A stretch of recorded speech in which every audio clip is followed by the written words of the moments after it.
Welcome back beautiful souls at welcome back sa ating Good Luck channel. At welcome din sa ating weekly horoscope para sa linggong ito. Alamin natin kung ano ang inihanda ng mga bituin para sa bawat zodiac sign. Ihanda ang sarili dahil baka ito na rin ang linggong magbibigay sa iyo ng bagong inspirasyon.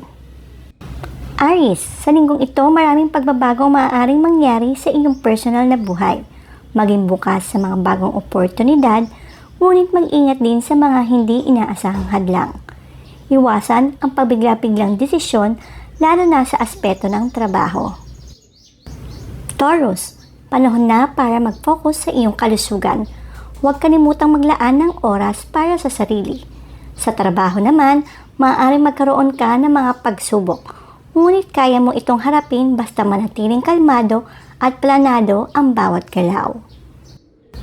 Gemini, magiging aktibo ang iyong social life ngayong linggo. Maraming tao ang lalapit sa iyo, kaya samantahin ni ito upang palawakin ang iyong network. Sa larangan naman ng pag-ibig, masusubok ang iyong pasensya, kaya maging maingat sa mga salitang binibitawan. Cancer, pakiramdam mo ay mas sensitibo ka kaysa dati.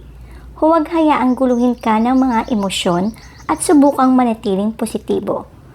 May mga pagkakataong kailangan mo magbigay daan upang magkaroon ng mas maayos na komunikasyon sa mga mahal sa buhay. Leo, ngayong linggo maaaring makaramdam ka ng pagkapagod. Subalit ito rin ang tamang oras upang ipakita ang iyong mga talento. Maging bukas sa mga bagong proyekto at huwag matakot ipakita ang iyong kakayahan. Mag-ingat sa maaaring maging sanhi ng stress. Virgo, magiging productive ang iyong linggo, lalo na sa aspeto ng trabaho. So bakit kailangan mo rin maglaan ng oras sa pamilya? Magandang panahon ito para magplano ng mga activity para mapaganda ang iyong relasyon. Libra, balansahin ang iyong oras sa pagitan ng trabaho at personal na buhay. Maaaring may mga alitan sa mga kaibigan o kapamilya, ngunit tandaan na maayos ang lahat sa tamang komunikasyon. Sa aspeto naman ng pag-ibig, maging totoo sa iyong nararamdaman. Scorpio, pakiramdam mo ay malapit ka sa iyong mga layunin. Gamitin ang linggong ito para mag-focus sa mga plano mo sa hinaharap. Iwasan labis na pagdududa sa sarili.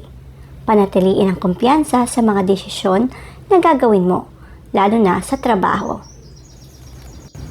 Sagittarius, panahon na upang mag-relax at mag-reflect. Bagamat abala ka sa trabaho, kailangan mo ring alalahanin ang iyong kalusugan. Sa aspeto ng pag-ibig, huwag matakot magpakita ng tunay na damdamin sa iyong kapareha. Capricorn, ngayong linggo, mag-focus sa iyong mga responsibilidad.